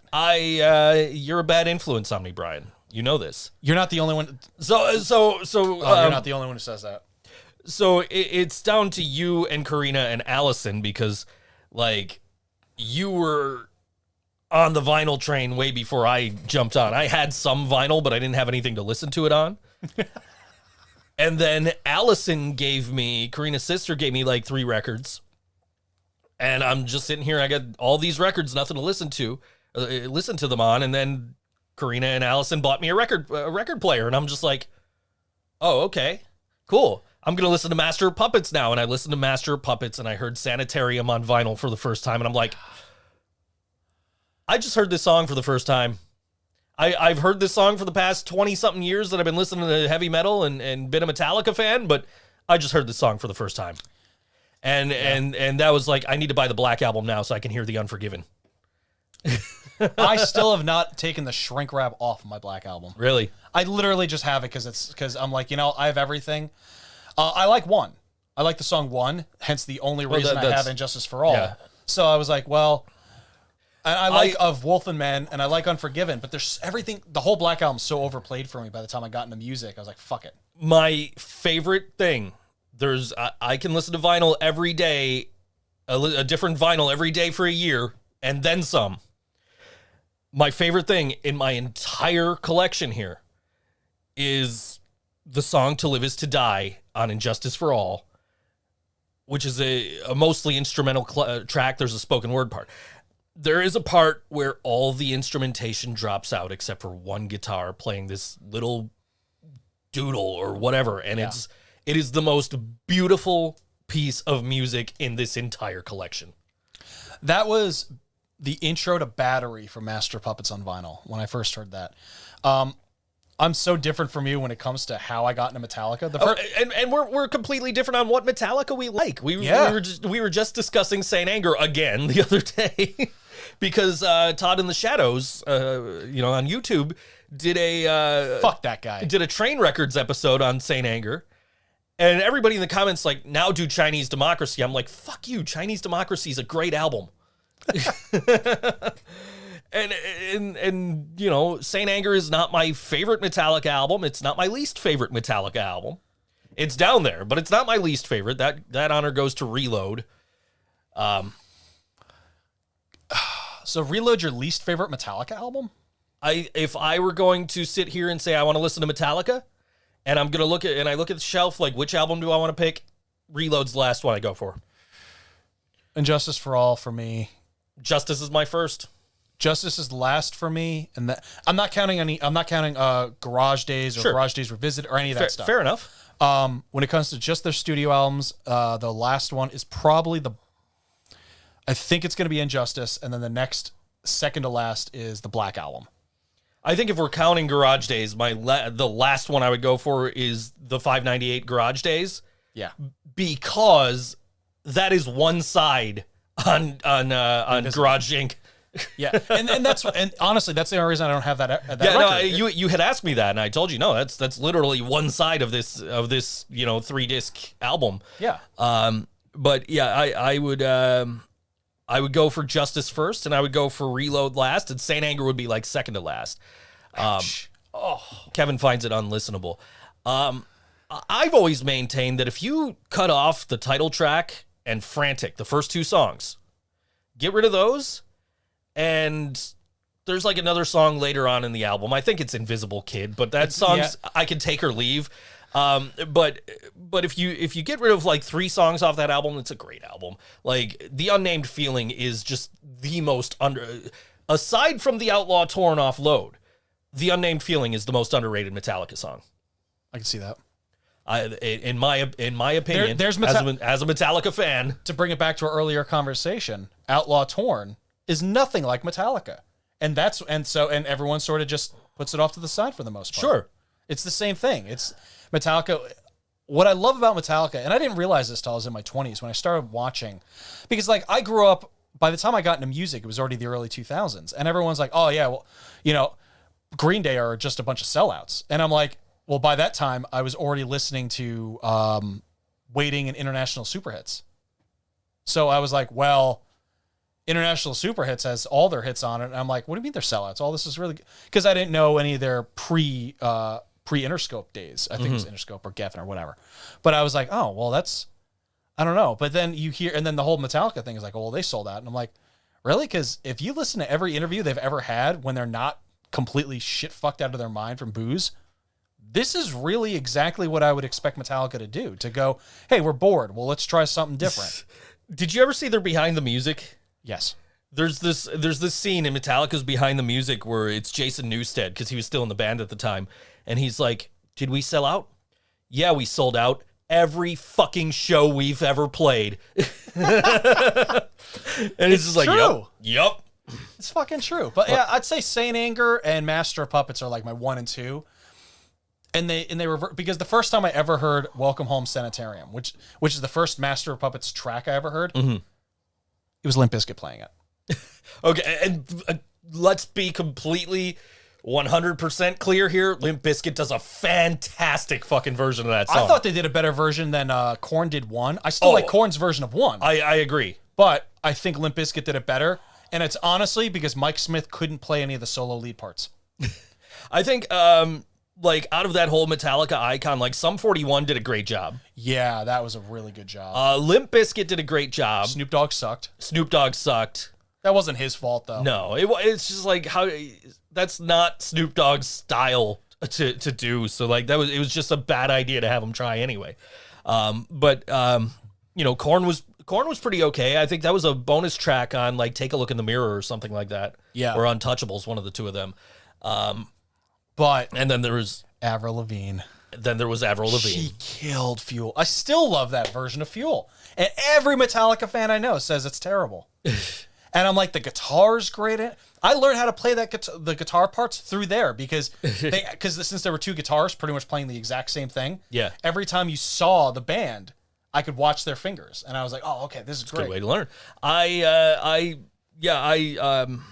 I love that Limp Bizkit version of Sanitarium. But like I said, that was the song that like I put it on vinyl and it's like, oh. Yeah. And that's why you see them in the background over there. They're on the shelf over here behind me. There's lots and lots and lots of vinyl and more still to come. So wait till you get better speakers. Oh, I know. I did. I listened to the harmonics on Welcome Home when I got my big speakers, and I was like, oh my God. These speakers are actually pretty good, believe it or not. So They look good. we did. I had, and we got to get to a song break in a sec. But I had when I moved in here into the studio, I initially had my record player.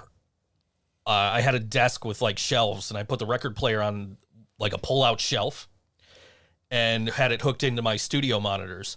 And then I was like, okay, I want to move this off this desk and put it on. So I put it on my old stereo, which was just awful. And I'm like, I need new speakers. I need new speakers. I need new speakers. And then I got this new stereo. I paid like $70 for it. It's back up to like 200.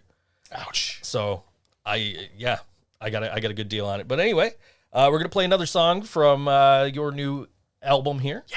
Yeah. This song is called Sunrise Serenade. Yeah, there's lots of finger picking in that one. All right, we're going to check that out, and we can talk about it when we come back on All WNY. Think So Joe Show.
All right, that song called Sunrise Serenade on All WNY Think So Joe Show. That was the song that I learned finger picking on and just kept building and building and building. And then a lot of the songs on this record are interesting because it's me going, oh, I had this part. And I was like, well, let me just put this part, let me record it, throw it in somewhere, and then the name of it was usually the beats per minute and what key it was in. Just so it was so easy to go, oh, well, I have this really cool key thing that's in the key of A, and I'm good to go. but I need all these other parts, and I can go and go, oh, well, these are all my parts in key of A. Okay, well, let me figure that out. We get files from you all the time that are living brain dead, 200 beats per minute. Yeah. Yeah, okay. Idea 6, idea 7, idea 8. Yeah. Whatever the beats, because the beats per minute are easier if, like, especially for John, if John wants to play to it to a click, or say you want to play to a click with a click, but you want to put it in your software, you can set your software up to say 200 beats per minute, stick it in there, turn on a click track, listen to it, and play to the track. And because I do everything, since I demo everything, you can literally go to me and go, hey, Brian, can you just take my guitars out of there so I could practice, and then just send them to me, and then I can send you all of our demos and all of our songs with just the bass and the drums and maybe the vocals, and then you can really just play to it and learn. We were just talking during the song break about our demoing process for the Living Brain Dead, where we've got a mixer in the studio now, and we record everything through that, but it doesn't do separate tracks. We actually got onto that because we were talking about the mixer in here that does do separate tracks. Yeah. And then I showed you the Zoom H8 that we can record like 10 tracks into, and what we could do is, input into the mixer and then output to that with like the drums or whatever, and then plug everything else into it, and that'll record separate tracks in the DAW. But so that's how we can record the next EP whenever we get around to it, or album or whatever. Whenever we get around to it, whenever we are able to get back together and safely. And yeah, it's up to Kevin. Yeah, and John. Yeah, but I with this song, I don't know if anyone knows this about me. A lot of people say I'm very hard to work with when it comes to writing music, because it takes the way my brain works is, and I heard I'm not comparing myself to Jimi Hendrix. I want to throw that out there right now. But Jimi Hendrix used to always say, all I'm trying to do is make the exact sounds that I hear in my head. So what I do is I'll hear something and go, okay, well, let me get this out. And then if I bring it to other people, sometimes bands that I'm in, they'll go, well, you can't write my drum parts for me. You can't write my bass parts for me. How dare you come up with a lyric? Stuff like that. So it's really hard for me to work with people that are like, well, you could do anything you want with your guitar parts, and then we'll tell you that your guitar parts are crappy or it doesn't work for what we're working on here. But I'm not able to say to anybody else. And I think a lot of the time it was just people were a little insecure with how I wrote and how I wrote so much. I mean, there are times where we're just doing sound check at the practice space, and I'm like, hey, I got this really cool idea. And then 2 days later, the whole band has a new demo of that idea. I think you wrote one of our new songs during sound check for Watch Live Anywhere. Yeah. I'm pretty sure that's where that one came from. And the next thing I know, I'm like, crap, I got to learn how to play this now. Okay. That's Joe's biggest thing. He's the guitarist in the band, but I keep writing songs with guitar in it. So I was like, fuck, I got to learn how to play this one too. You know what? But a lot of it is like, okay, I can learn that riff, just there's no way I can play that solo. So I got to come up with something to play there. And I'm just like, what can I do here? And it's just always the same shit that I'm doing. I'm just playing notes, and it's like, okay, that sounded okay. Like that. And I've had people go like, why don't you just find a bassist and then play with the band, or you and Joe switch instruments sometimes? And I'm like, I don't want that though. I like playing the bass in a band. I like being the bassist in a band, especially because I don't have to do shit. Yeah.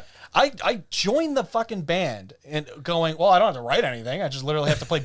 I can just play root notes, and then all of a sudden it's like, hey, put a bass solo in there. You got any ideas for songs? Hey, Brian, can you fuck around with the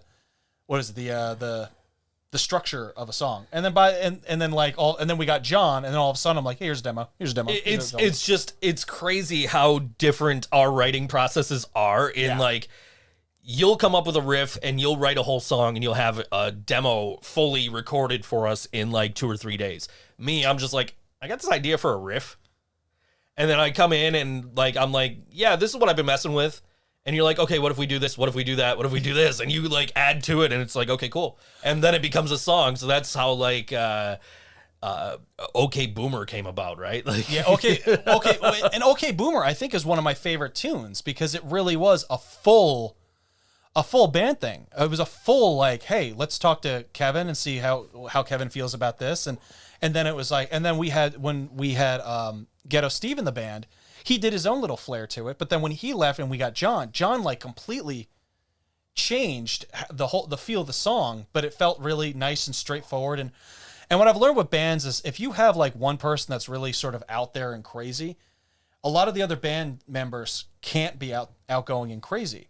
What I like about our punk band is we all bring music to it, and I can bring a whole demo of a song and you guys can go, well, what if we just change this here and change this here? And I'm like, cool.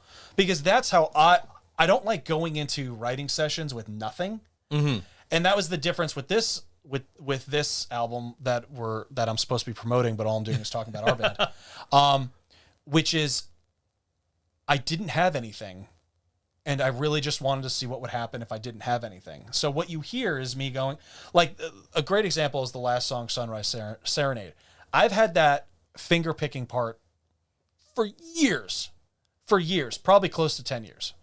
But when I finally started like demoing it out and going, does this need, and then I started mixing it and I'm going, do I need anything else? Wait a minute. I have a banjo. I put a little bit of banjo in there. Wait a minute. I got a mandolin. Throw some mandolin in there.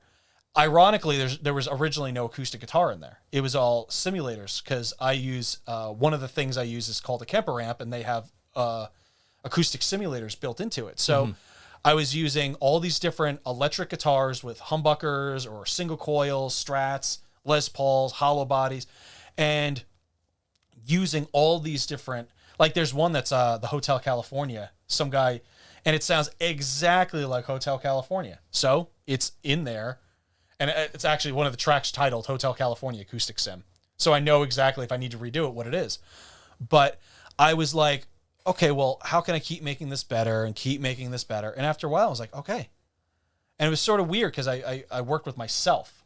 It was like past Brian and present Brian were both working together. It just took a couple of months because I had to forget how to play the song or parts of the song. And then when I heard it for the first time and go, oh, and something pops up.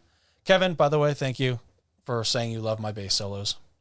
Personally, I appreciate that.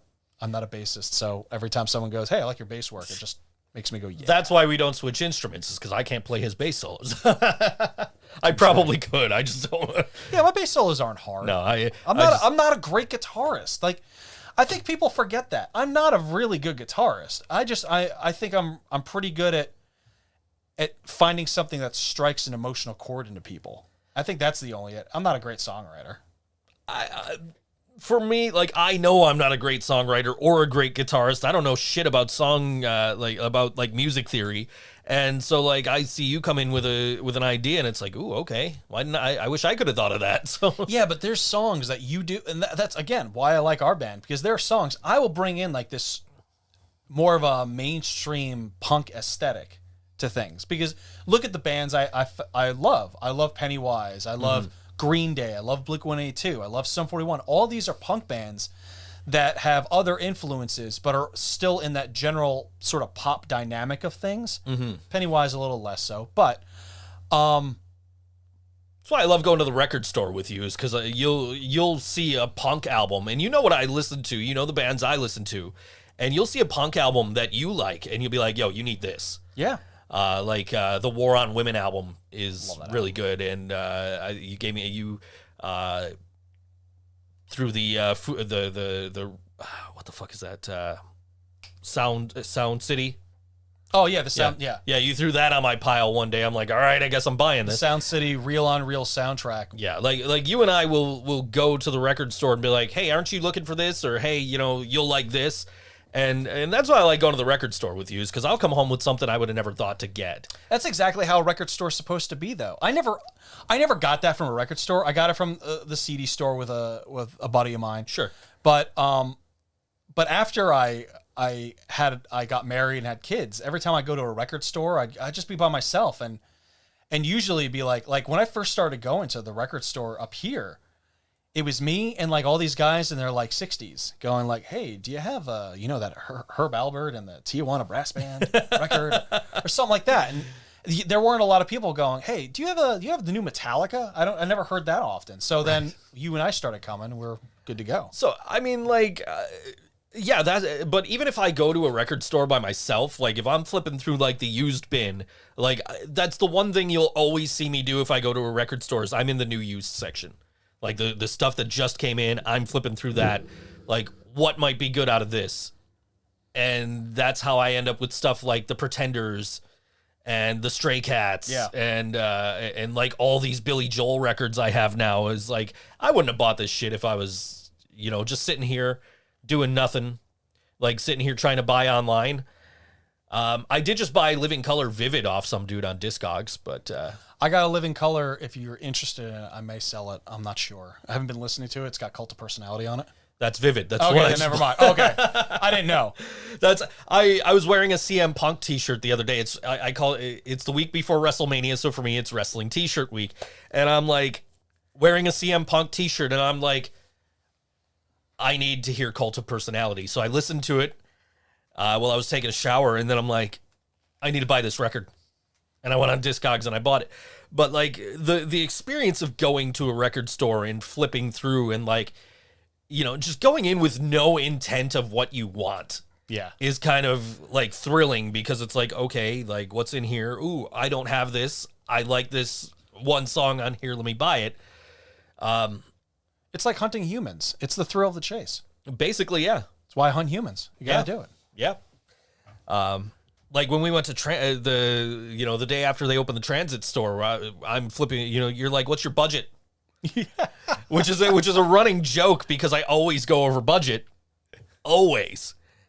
And so I'm like, I don't really have a budget. I want to stay under $100, and I think I went to like 150 that day. But like, there's one which is not bad. No, there was one where you're like 150 or 125. That's it, and you left at like 275 or something. I'm pretty sure Elmwood store. I'm pretty sure there was one where I was like 180, and then I left with 400. Yeah, and I'm just like, how the fuck did I just spend $400 on records? And it's like, 5 years ago, Joe didn't have $400 to spend.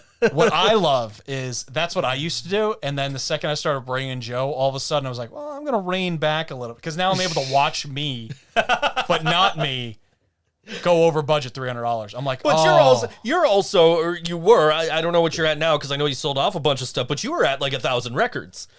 I just cleaned that up off my my Discogs collection. Yeah. Like 2 days ago because it was just because there was no easy way of doing it because when you search your collection, you'd be like, Billy Joel. But then you'll get all these albums that Billy Joel did like a guest appearance on. Right. I was like, motherfucker.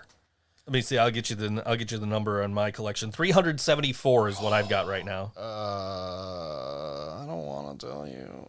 901. So it's more because I just got So I mean, but that's exactly like why you're probably more able to rein it in than I am. Where I'm just like, well, I don't have this. Ooh, I don't have this. Ooh, I don't have this. And you're just like, yeah, I think I have this. And you have to check your Discogs to make sure you don't have it before you buy it, which I've been with you when you've bought stuff you already had.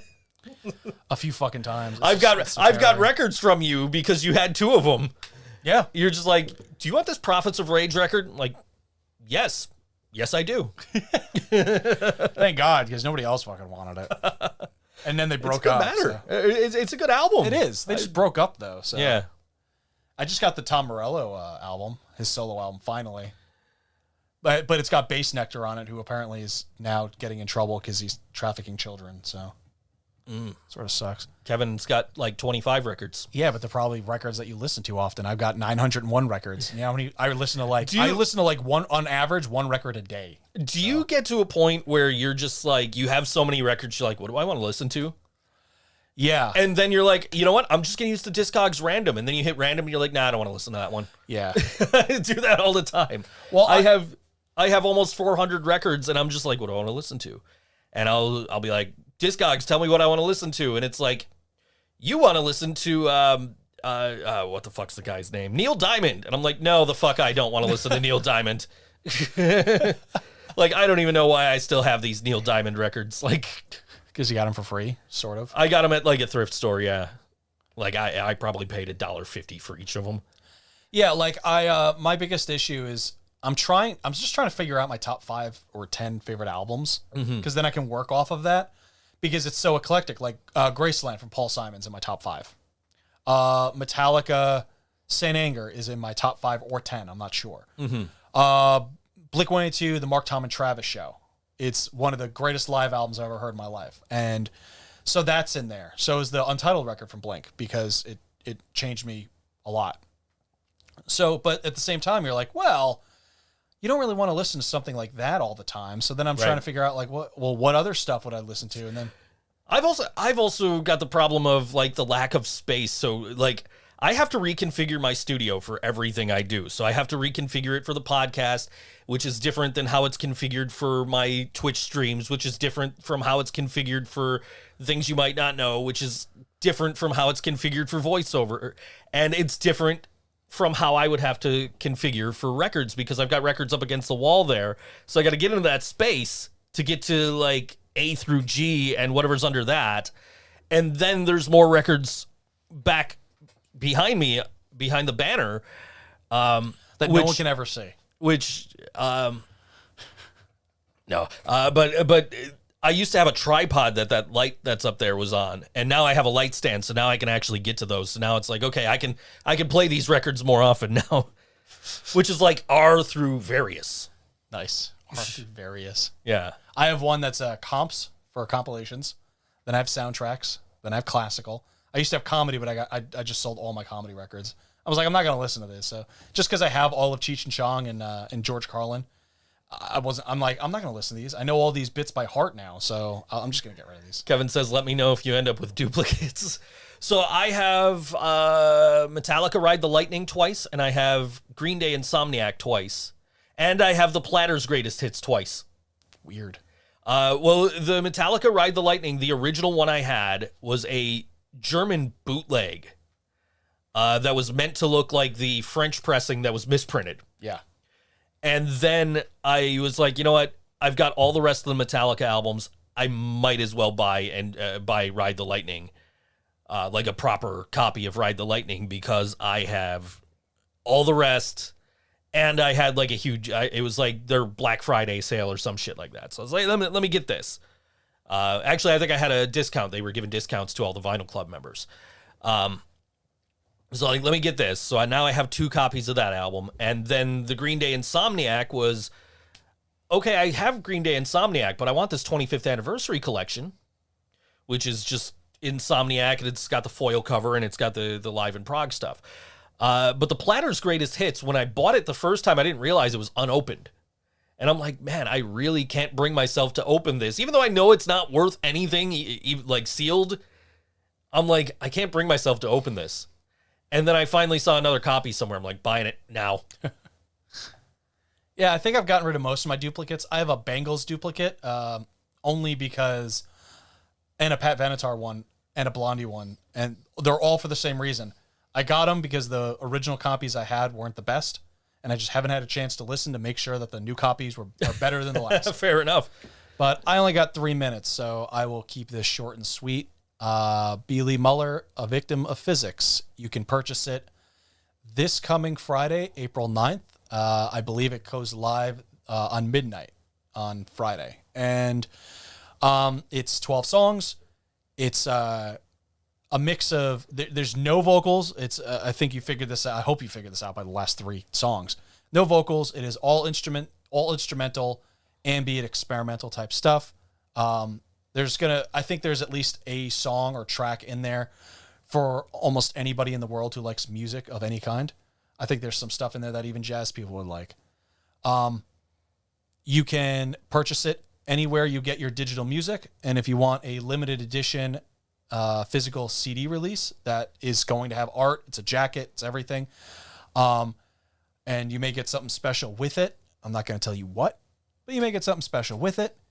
And you can get all that Friday. And for the CD, you could purchase that or pre-order it directly from me, or you can go to my Bandcamp. You can just search for B space Lee space Muller, and you'll find it. Or you can just go on my website, blackrockraven.com, or you can go on my Facebook page of B. Lee Muller, and all the links are there also. So what's the what people? You said there's even stuff on there for the jazz people. Oh, way to go. That was smooth. So this last track is called Beg In. Now, it's really just begin, and the only reason I'm saying begin, because this is the first song I ever wrote and recorded when I started doing DIY stuff. The drums in it are actually from something called the MT Drum Editor, and it's a free drum software, and it just worked out really well, so I just used that for a long time. But I really love the song. I wasn't going to include it on the album, but I sort of did the same thing with The Rise of Revolution. I can't get too into it, but there's a company that hit me up and asked for some music for a it's like a dirt race, like a dirt buggy race type company, and they needed to do a new video, and they're like, hey, so we're looking into doing this, do you have any tracks? And they hit me up, a separate company, and they said, hey, we're looking for tracks. So I sent them a few different tracks, and apparently Beg In was their number one choice, and their number two choice was the Rise of Revolution. And they were like, we're going to take both of these. And they paid me, and they said I get to keep all my rights and shit like that. And they're like, we're just not sure which one we're going to end up using, or we may use both. So we're just going to pay you for both. I was like, okay, great. And they're like, so we're going to promote it. Do you want to, you said you were working on a new album. Are they on the new album? They weren't at the time. And I'm like, well, I waited like 12 hours before I messaged them back. I'm like, yep, yeah, they're on the new album now. So I just thought it was funny because Beg In, it was the beginning, but I was also just begging to figure out how to fucking do DIY recording stuff. And I was really just trying to go, I'm so tired of trying to demo with cell phones. I wanted drums, I wanted bass, I wanted guitar, I wanted vocals, I wanted everything. So here is that last song. We'll see you next week on the Think So Joe Show. Peace!